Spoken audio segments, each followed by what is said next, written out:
Gracias Luis, en nombre tuyo a todo EI por permitirnos estar en nuestra casa. Somos parte también de esta construcción, así que nos sentimos parte como Estado miembro. Agradecerle por supuesto a Cristiana Sileni en nombre de la CAF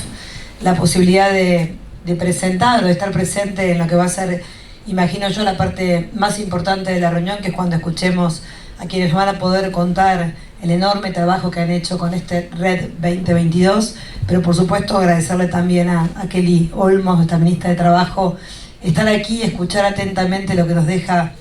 este enorme informe, primero basado en una encuesta que, como decía Cristian, he solicitado porque creo que allí también hay muchísima información e insumo para los equipos de ambos ministerios y fundamentalmente del Consejo Nacional de Coordinación de Políticas Sociales, tanto el equipo del CINTI como del CIEMPRO, que son aliados estratégicos de nuestro ministerio, no solamente en la formulación, sino en el diagnóstico de cómo y de qué manera tenemos que ser capaces desde la política de construir las bases fundamentales de lo que por suerte el informe también no solamente cuenta, sino que recomienda. Estas desigualdades heredadas tan características de nuestra Latinoamérica y del Caribe claramente muestran algo que yo quisiera contarles a ustedes, la sintonía en la que Kelly pudo desarrollar como ministra de Trabajo en lo que es la acción concreta del Ministerio de Trabajo y de Desarrollo Social de manera conjunta. El informe da cuenta de algo que para nosotros es muy habitual en la República Argentina, que es ver en los primeros capítulos del informe la famosa movilidad ascendente tan notoria en nuestro movimiento justicialista, tan claramente y conceptualmente arraigada en quienes hoy somos parte del gobierno del Frente de Todos, pero que también claramente replica la información cuantitativa y cualitativa del informe, porque somos parte de un frente político que coincide en la mirada estratégica del desarrollo con inclusión social de nuestro país y de la región, pero fundamentalmente entendiendo también cuáles fueron las dificultades por las cuales nuestra región por momentos ha tenido años y series de grandes desarrollos económicos y mejora de la calidad de vida de la población, pero que hace ya un tiempo esos indicadores económicos dan cuenta también de un estancamiento y en todo caso de algo que nos preocupa y nos ocupa, que es la ampliación de la brecha de desigualdad en todos y cada uno de los países que conforman la región desde el 2014 y agravado claramente por la condición de haber soportado una pandemia en nuestro país, además de la pandemia, la guerra, condicionando claramente uno de los ejes centrales como desafío de la Argentina, que es la soberanía energética y la enorme dificultad que tiene un país como el nuestro cuando se produce una guerra que pone claramente en condiciones muy adversas la posibilidad de tener la energía para sostener el desarrollo sostenible de nuestra industria, de nuestro motor productivo, y al mismo tiempo cómo y de qué manera somos conscientes de que los condicionamientos climáticos también desarrollados en el informe muestran que todo este periodo de nuestro gobierno, pandemia, guerra y sequía, reflejan lo que a toda nuestra región y al Caribe le puede y le pasa habitualmente, en tanto somos parte de una región con enormes capacidades para desarrollarnos, pero con una enorme dificultad en tanto no seamos conscientes de la enorme necesidad de impedir la reproducción de las causas de la desigualdad en nuestro territorio y en nuestras naciones. Por eso me parece que es un informe no solamente para leerlo, sino para tomar nota de cuáles son algunas de las cuestiones en política pública que ya hemos desarrollado desde el Estado Nacional en estos casi 4 años de gestión que culminaremos junto al Presidente de la Nación, pero fundamentalmente atendiendo a que esta movilidad intergeneracional tan característica cuando miramos, por ejemplo, uno de los derechos fundamentales de nuestra nación, que es el derecho y el acceso a la educación pública y de calidad, podemos sentirnos todos parte de una región que cuando mira el siglo XX y va a ver cómo era el acceso a la terminal educativa en el sistema primario, lamentablemente allí por 1940 el 80% de la población adulta podía dar cuenta de esa terminalidad educativa en primaria, y cómo en el siglo XXI toda la región, claramente entre 1940 y llegada a los años 2000, vimos una curva ascendente en donde la universalidad de la terminalidad de la escuela primaria es una característica de toda la región claramente abrazamos esos indicadores y decimos, eso vino para quedarse entre nosotros. Sin embargo, cuando miramos esa movilidad intergeneracional, esto es, los hijos e hijas de esta Argentina tienen mejores condiciones para poder terminar sus estudios primarios, decimos claramente sí con respecto a sus padres. Pero en el segundo nivel, que es el nivel secundario, nosotros tenemos una enorme deuda, no solamente en la Argentina, sino en la región, porque lamentablemente las condiciones que muestra el informe, en tanto esos niños, niñas y hogares y familias, según el condicionamiento en donde ocurre el nacimiento de esa familia, el entorno, la etnia, la condición de género, mujeres y diversidades, y fundamentalmente también la situación regional o geográfica, de dónde y de qué manera nace ese niño o niña y dónde se va a criar, y sus entornos, como decía Kelly, condicionan sin lugar a dudas la línea de oportunidad que desde los estados tenemos que tratar de trazar en todos y cada uno de los aspectos que permitan llegar a esa línea en igualdad de condiciones en un niño o niña que nace, como dice Kelly, en el barrio Carlos Mujica, o el niño o niña que nace en plena Recoleta. ¿Cómo y de qué manera el rol para nosotros central es el rol del Estado, generando esa igualdad de oportunidades en la línea de salida? Y la línea de salida es desde la mujer o desde las personas gestantes. Por eso aquí viene la parte donde quiero compartir con ustedes algunos de los avances más importantes de nuestro gobierno. Llegamos al gobierno y podemos dar fe de 2 leyes de ampliación de derechos que son claramente y conceptualmente parte de lo que tenemos por mirar, no solamente por delante, sino de lo que fuimos capaces de construir en este tiempo adverso. Interrupción voluntaria del embarazo y la ley de los primeros 1000 días. Pero fundamentalmente porque la característica del rostro de la pobreza de la mujer, sin haber resuelto en este tiempo en la Argentina una cuestión sanitaria plenamente, que es el acceso a la salud y la decisión de una mujer o de una persona gestante de llevar adelante un embarazo, tiene que encontrar también un Estado igualando oportunidades. Por eso la ley de los primeros 1000 días da cuenta, primero, de un enorme avance en materia de lo que se llaman las políticas públicas universales, como lo dijo Kelly, la asignación universal por hijo, por ley en el 2009, mejoran todos los indicadores de condicionalidad, tanto en términos de salud como la condicionalidad de la enorme cantidad de niños y niñas que a partir de este condicionamiento educativo han podido avanzar en materia del alcance de la educación. Y esa asignación por hijo se complementó en aquellos tiempos por la asignación por embarazo. Sin embargo, sabíamos y éramos conscientes de que faltaba en esta etapa llevar adelante 2 políticas muy claras. La ley de los primeros 1000 días para garantizar 9 meses de cobertura de transferencia monetaria, pero como también lo refleja el informe, somos parte de un equipo de gobierno que no solamente cree en las transferencias monetarias, en tanto solucionar problemas de desigualdad en materia de ingresos, pero como refleja todo el informe, no basta con que el Estado Nacional o los estados provinciales piensen que la desigualdad ocurre solamente y netamente con transferencias monetarias, sino que el componente central del desarrollo, no solamente de las sociedades, sino de los pueblos, está centrado en el capital humano. Y ese capital humano se forja y no hay nada que lo pueda correr del camino en el cuerpo a cuerpo, como dice Kelly, en el estar claramente con una política ya no solamente de transferencia, sino de acompañamiento en trayectorias educativas, en el acceso a la salud, en la ocupación del espacio público, en el diseño y planificación de las ciudades, en el derecho a la ciudad, a los entornos deportivos, a todo lo que ocurre en el desarrollo luego, obviamente, que se traducirá en el capital humano necesario para que ocurra en nuestros países, en nuestra región, el desarrollo. Por eso decimos que esa asignación por hijo más la asignación por embarazo, ahora sí, en esta etapa, con mayor potencia, con la ley de los primeros 1000 días, no solamente forjando las transferencias de más tiempo, de 9 meses enteros de transferencias, sino el acompañamiento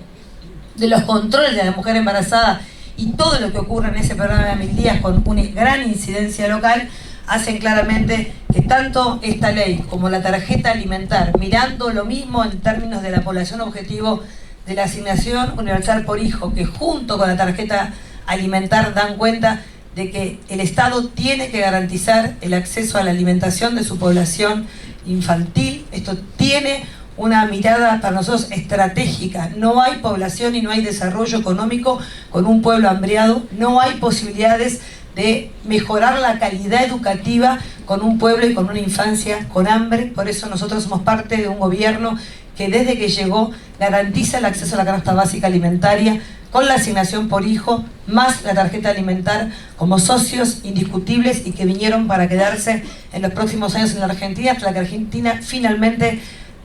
tenga un camino indiscutible hacia el desarrollo con inclusión social. Pero referirme solamente también a uno de los ejes centrales, que es recomendación del informe, que tiene que ver con la primera infancia. En la sala está el subsecretario de Primera Infancia, y aquí sí quiero hacer mención a la enorme labor de la cooperación internacional, tanto del BID como del Banco Mundial en políticas alimentarias, el Banco Mundial como el BID, por supuesto en el Plan Nacional de Primera Infancia, dando sustento a uno de las condiciones para nosotros en donde hay una reproducción muy grave de la mujer sin inclusión laboral y de los niños sometidos bajo la línea de la pobreza, que es claramente que para que ese hogar se constituya con ingresos y con condiciones que lo alejen de la desigualdad social, tiene que haber espacios de cuidado en la Argentina, que no lo sabía. Somos parte de un gobierno que va a terminar la gestión del presidente Alberto Fernández con 790 espacios de primera infancia construidos y una enorme cantidad y centena de espacios reconstituidos a partir del fortalecimiento del Plan Nacional de Primera Infancia, con sostenimiento de calidad de infraestructura, pero también con el sostenimiento de los equipos técnicos y de formación de este cuerpo a cuerpo en la contención, por supuesto, de niños y niñas a lo largo de todo el territorio nacional. Por eso decimos que el capital humano tan desarrollado como una de las condiciones más importantes tiene que ver con todo el rol del Estado en garantizar el acceso a los derechos de la población. Que claramente la oportunidad laboral y la mejora de la oportunidad laboral de la mano de la capacitación y formación laboral son los ejes centrales de nuestro ministerio en conjunto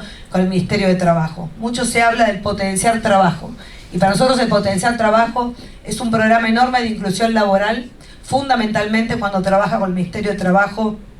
en el fomentar, pero también en el sumar empleo y fundamentalmente en el puente al empleo, que es el decreto 551 que firmara el presidente de la Nación, que es finalmente también lograr los diferentes, como decimos nosotros,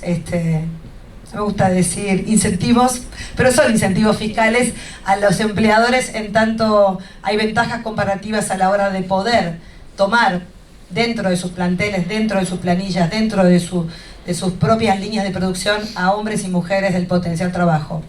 Decirles que el potencial trabajo en la Argentina tiene un desafío por delante, y lo tiene como desafío conjunto con la ministra de Trabajo, nuestra amiga y compañera Kelly Olmos, que es que los 400.000 jóvenes que están en el potencial trabajo entre 18 y 29 años, muchos de ellos lamentablemente con la terminal educativa interrumpida por las distintas condiciones y condicionamientos que hicimos referencia recién, hacen y dan cuenta del enorme desafío que tenemos por delante. 6 de cada 10 hombres y mujeres del potencial no tienen su ciclo educativo obligatorio en el país terminado, y lamentablemente el 10% de la población del potencial no tiene el ciclo de primaria terminado, arrojando un número y un valor de 132.000 hombres y mujeres sin primaria en nuestro territorio. Esos dos indicadores de Volver a Estudiar, como es el programa de gobierno que lanzamos hace mucho tiempo y que hoy damos cuenta de que la inscripción, tanto en el programa Fines como en las becas Progresar en su momento, son aliados estratégicos que también vinieron para quedarse, que quien gobierne la Argentina. Vamos a ver cómo estas estructuras de políticas públicas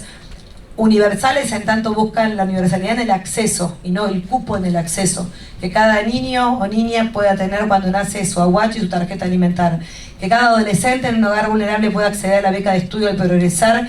dotando justamente de ese ingreso que si no está termina claramente en los indicadores tan alarmantes de deserción escolar en la secundaria. Son políticas que hemos retomado después de la gestión de la expresidenta de la Nación, Cristina Fernández de Kirchner, y que vuelven con más potencia y con más presupuesto y con más inversión social con la presidencia del presidente Alberto Fernández. La Argentina tiene que ponerse de acuerdo en algunas estructuras sólidas que el informe las refleja. Poder volcar inversión social de verdad en aumentar las capacidades de nuestro pueblo, y esas capacidades no solamente es el capital humano, sino las capacidades productivas en cada una de las regiones de nuestro país, y para eso toda la planificación, el diseño logístico, el transporte, el acceso a la vivienda, la formalidad, en tanto la riqueza, que es el tercer punto importante del que se hace cargo el documento, porque muchos, cuando hablamos de desigualdad, nos cuesta hacernos cargo de que hay un condicionamiento claro y concreto, que es que niños y niñas que nacen en hogares en donde la herencia es parte de ese haber en el inicio, cambian rápidamente las condiciones del desarrollo de esa población. Por tanto, trabajar en materia impositiva, las modificaciones para lograr finalmente una matriz impositiva progresiva. Trabajar, por supuesto, en materia impositiva para poder tener impuesto a la herencia en el país. Y fundamentalmente, para tomar seriamente la enorme informalidad en el acceso a la tierra que tiene nuestro país y la enorme deuda que tenemos en democracia, en lo costoso que es para las familias de la Argentina lograr la institucionalidad del acceso a los bienes, porque la institucionalidad del acceso a los bienes patrimoniales también da cuenta del ir forjando esa riqueza que es un condicionante de las generaciones futuras, en tanto logremos dejar formalizado en la etapa del desarrollo y el crecimiento de esa población para las generaciones futuras la formalidad del patrimonio, que claramente es uno de los condicionantes que muchas veces en estos informes se olvidan, pero que creo que han hecho un trabajo extraordinario desde la CAF para poder dar cuenta de esa palabra riqueza que muchas veces hace ruido y que nadie quiere hacerse cargo de cuáles son los desafíos de la política pública para lograr que el ahorro y la riqueza patrimonial también permanezcan como dentro de los objetivos de la política pública. En tanto, miramos como contraparte de esto el enorme desafío que tenemos para lograr la integración sociourbana de 5.687 barrios populares en donde viven 1 millón de familias y en donde lamentablemente nuestro país todavía, a pesar de tener ley de RENAVAP, a pesar de haber logrado el aporte solidario extraordinario que fondea el 25% de ese gran fideicomiso, tenemos que ser capaces de construir políticas públicas que garanticen la formalización de la tierra en donde habitan 1 millón de personas, en donde ya no solamente las segundas o terceras generaciones han estado viviendo en esos barrios populares, sino que no han logrado a lo largo de los últimos 70 años la formalización de la tierra en la que viven y en la que sus hijos han heredado. Creo que es un informe para cerrar, Cristian y Luis, no solamente es fundamental para el diseño de la política pública de estos próximos meses que nos toca con Kelly Olmos seguir trabajando, que lo hacemos con la conciencia de que efectivamente hemos avanzado muchísimo en este tiempo adverso a nuestro gobierno y adverso por las condiciones geopolíticas, pero que hay mucho de lo que necesariamente va a necesitar la Argentina para trabajar en el Parlamento Nacional en los próximos años. Ninguno de los ejes y de las recomendaciones se pueden lograr si fundamentalmente en el periodo 2023 y 2027 la dirigencia política está incapacitada del diálogo y del consenso para lograr la Argentina que achique las desigualdades heredadas. Y por tanto es necesario que reflexionemos que si hace 70 años atrás la Argentina pudo construir, a partir de un movimiento en el que sigo creyendo y militando, que es el Movimiento Nacional Justicialista, una idea de nación y una idea de país en donde el desarrollo con inclusión social estuviese presente, soy de las que piensa que haremos todo lo necesario desde la política para volver a esos valores, a esos principios y lograr que el Parlamento dialogue y sensatamente saque leyes en favor del pueblo argentino, y para eso todos los días trabajamos y seguiremos trabajando. Así que gracias Luis, gracias Cristian y gracias a todo este gran equipo de CAF por este maravilloso informe. Muchas gracias. Le agradecemos a Victoria Tolosa Paz, ministra de Desarrollo Social de Argentina, y les voy a pedir un fuerte aplauso para todos ellos. Les agradecemos y los invitamos a volver a tomar sus asientos para compartir lo que será el informe. Un gran aplauso para Luis Escaso, director de la Oficina de Argentina de la Organización de Estados Iberoamericanos para la Educación, la Ciencia